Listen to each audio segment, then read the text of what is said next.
Nobody's getting shot because of me. Will you just trust me on this? Will you just let the kid walk away? He just told me what really happened to Claudia. I can't just let him go. But it's up to him, Jason. It's not up to you. If he wants to make a confession, that goes on the record. On the record, the court already knows that Michael killed Claudia. Dante walked into the trial and gave Michael up. Did you know Dante was going to turn you in? No. He had his chance when he brought me back. I mean, I thought we were going to the PCPD to confess. And then he was waiting for the forensics to come back, and then I don't know, I took off. Jason, if Dad was found guilty, I was going to confess. If he got self-defense, I thought it'd all be over. Okay, it still could. Does anybody know that you found Michael? I can't just act like Dante didn't tell the court that Michael did it. You understand what I'm saying? Please. Stop living his life for him. It's over. All you gotta do is turn your head for 30 seconds. I'm not doing it. I'm not doing it this time. You coming with me? Okay. Don't say anything to anybody. And just wait for Diane.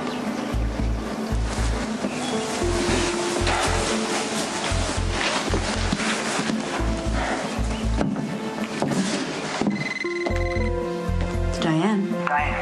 Look, just don't react. Just go to the PCPD. Okay.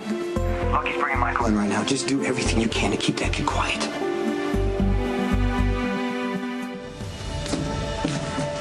Mike, has anyone read you your Miranda rights? You have the right to remain silent, etc., etc. Get him booked. Mac, my client has the right to counsel. He certainly does, but we have the right to book him first. You are denying him due process. He will be available to you after he's processed. It may take a while. Oh, well, I can just imagine how that's going to sound to an appellate court when I explain that you have been railroading a cerebrally damaged 18-year-old. Diane, I'm okay. Not one word. Nobody gets railroaded on my watch, Diane. We're doing this by the book. Has he been arrested? No, So he hasn't been Mirandized? not yet. That's a clear violation of his civil rights, and Michael Corinthos III, you're under arrest for the murder of Claudia Zakara Corinthos. You have the right to remain silent. Anything you say can and will be used against you in a court of law. You have the right to an attorney. If you cannot afford an attorney, one will be appointed to you. Do you understand these rights as I've explained them? Yes. excellent. Now I can speak with my client. Get him processed.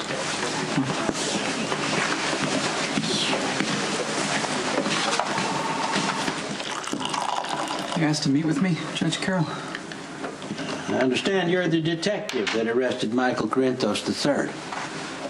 I served a subpoena on orders from the police commissioner. And you did not place the young man under arrest? I was unaware that you had issued a warrant. Did you read him his rights under Miranda? I had no reason to, sir. That means anything the young Mr. Corinthos may have told you is inadmissible in court. I'm sure you know more about that than I do, sir. You are aware that Michael Corinthos is believed to be a pivotal witness in a murder trial, correct? Yes, sir. Did you consider asking him any questions about the murder? I was just serving a subpoena. Dante Falconeri is your partner, is that correct? Yes, sir. Did you know Michael told Detective Falconeri that he killed Claudia Corinthos? Yes, sir. So you felt no need to ask any questions or arrest him, even though he apparently has been evading the police for weeks. Michael has confessed to this murder before. He's also confessed to at least one other crime that he didn't commit. I see. So you just picked him up and brought him in without any attempt to gather any information of any kind. My orders were to serve the subpoena, sir. I don't appreciate being played, Detective Spencer. If you had arrested Michael and read him his rights, you would have to disclose what he told you, and that is exactly why you didn't arrest him. Do you have any ties to Michael Corinthos III? He's my cousin on my father's side. Did it occur to you to recuse yourself from this matter? I did, but Commissioner Scorpio asked me to find Michael. Why would the commissioner choose you? I've known Michael his entire life. We both grew up in Port Charles. I'm familiar with any number of places he could hide. Did you find Michael in one of those places? Yes, sir. Did you notify PCPD soon after? I did not.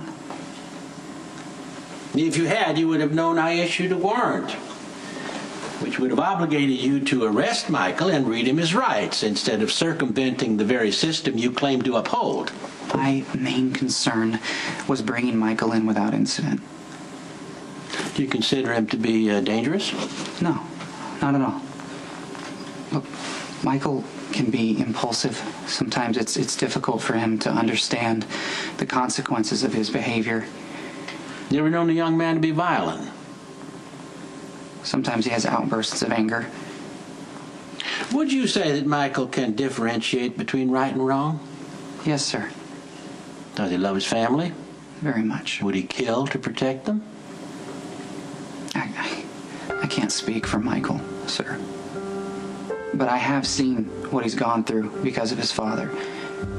He's been kidnapped on more than one occasion. He's been exposed to all kinds of violence over an extended period of time. He's had to hide from his father's enemies. He's been shuffled in and out of the country his entire life. And as you know, Michael was shot in the head when a hit on his father went wrong. He lost a year of his life in a coma. You seem to care for him very much. I have no reason not to, sir. Michael's my cousin.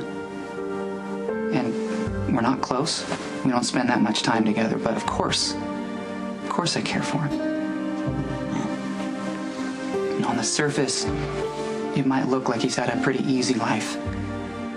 He's always had plenty of money. He grew up being driven around in limos, surrounded by bodyguards. But Michael has suffered more in his short life than almost anyone I know.